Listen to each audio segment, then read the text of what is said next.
Hanggang isang umaga, Dear Uge, bigla na lang nag-iba ang ihip ng hangin.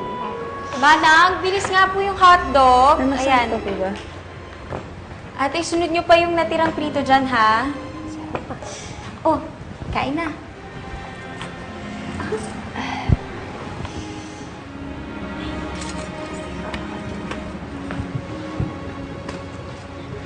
Ate, wala naman tong lason, di ba? Hindi ako murderer. Wala yung lason. Wala ka namang lagnat. Paano to nangyari?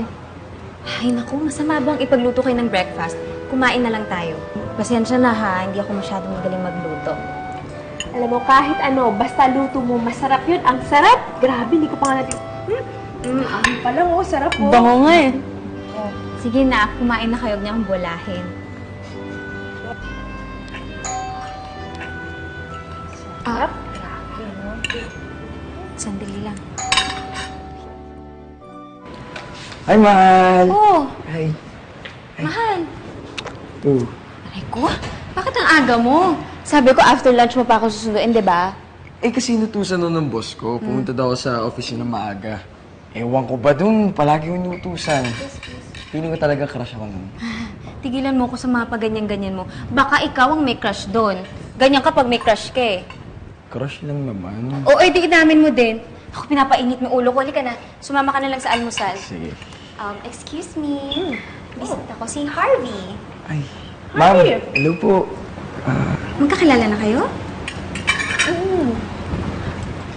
Siya yung boss ko na sinasabi ko sa'yo. Alam mo, sumala ka na sa amin. Manang, pwede labas ka pa ng isa pang setting dyan. Sige na, upo na. Upo ka na daw, di ba? Tawag ka. After malaman ni Maggie na kasama ko sa trabaho ang boyfriend niya, medyo nagbago ulit ang ihip ng hangin. Ewan ko ba? Para siyang electric fan na paiba-ibang buga ng hangin. Ma'am. Hello po. Ay, hello, Ito na Harvey. po pala yung study logo na pinapadala niyo po. Sana sa office mo na lang binigay sa akin. Pupunta rin naman ako dun mamaya. Naku po, okay lang po. Ihatid ko rin naman po kasi si Maggie. Ikaw talaga napaka-efficient mo. Thank you, ha? Wala po yan. Alam mo, natutuwa ako na inaalagaan mo si Maggie. Salamat, ha? Wala po yan. Gusto kita para sa kanya. Gusto ko rin po kayo. Para sa daddy ni Maggie. May gusto ka ba? Juice, Coffee, tea, po? water. Okay lang. Sige po. Okay. Mahilig din po pala kayo sa mga halaman, no? Oo. Nare-relax kasi ako eh kapag nandito ako sa garden. Tsaka natutuwa akong tingnan yung mga halaman, yung mga insekto. Insekto. Meron din po kayo nun? Oo! Ayun oh, meron nga rin dyan ngayon. Sampusan! Ay! Ay! Uy! Ano ba yan, Harvey? Ay, sorry po. Okay ka lang? Ha? Okay lang po, Anong okay lang sakit po. sa'yo? Eh, yung paa ko po natalisod kasi. Ay, naku. Maupo ka nga muna. Maupo ka Sige muna. po. Ayun. Sige, okay. Ice. Kailangan mo ng ice? Okay lang. Okay. Sure ka? Ayaw mo ng ice? Okay lang po. Sige na.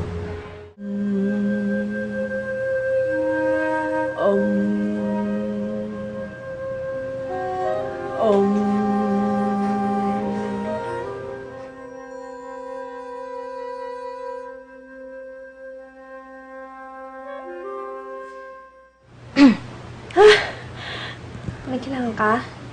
Actually, ayaw na kitang kausapin tungkol dito. Pero hindi ko na matiis eh. Kaninang umaga nakita ko kayo ni Harvey. Oh? Okay, alam ko, sasabihin mo wala kang ginagawang masama. At alam ko, mahal mo ang daddy ko. Alam ko din na hindi lang pera ang habol mo sa kanya. Pero this morning, nang makita ko kayo ni Harvey, na-realize ko na hindi ko pa kaya. Hindi ko pa kaya na maging kayo ni daddy. Manji, saan naman nanggagaling yan? Paano kung makakita ka ng kasing edad ni Harvey? Paano kung makakita ka ng mamahalin na kasing edad mo? Paano ang daddy ko? Iiwan mo na lang? Ayokong masaktan siya. Maji, That won't happen. Sinasabi mo lang yan kasi 48 years old pa lang ang daddy ko. Paano after 20 years? 30 years? Paano pag hindi na niya kayang maglakad? Iiwanan mo na lang siya pag nakakita ka ng mas bata? Hindi ko hahayaan mangyari yun. Kaya kung pwede lang, bukas ng umaga, bago siya maka-away from Cebu, iwan mo na siya. Mag-decide ka na ngayon. Maji! Huwag mo na ipilit. Hindi! Teka! Pakitawag na rin si Manang ha, paglabas mo. Thank you.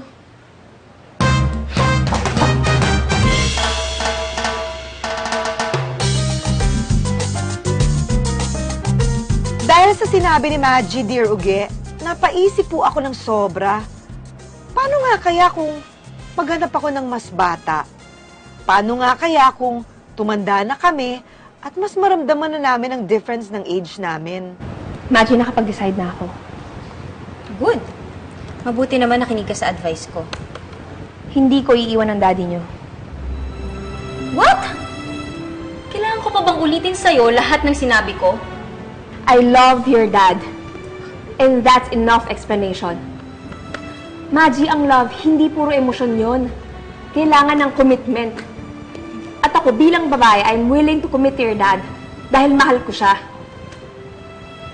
Thank you, Mommy. Don't call her mommy. Isa lang ang mommy natin. Maji, Ate, tama na nga yung drama mo. Alam mo, hindi ikaw ang magde-decide para kay Daddy, sa akin o kahit kanino. Alam kong gets mo ako. palamig ka na lang nga muna ng ulo, Maji. Aminin mo na kasi, ate, na nagsiselos ka lang sa nakita mo kay Harvey at kay Tita Rita. Of course not. Tigilan mo nga ako. O sige, kung hindi, edi sumama ka sa amin sa parlor. Itutuloy natin ang naudlot na salon day. Busy ako. Hala sa buhay. Sasama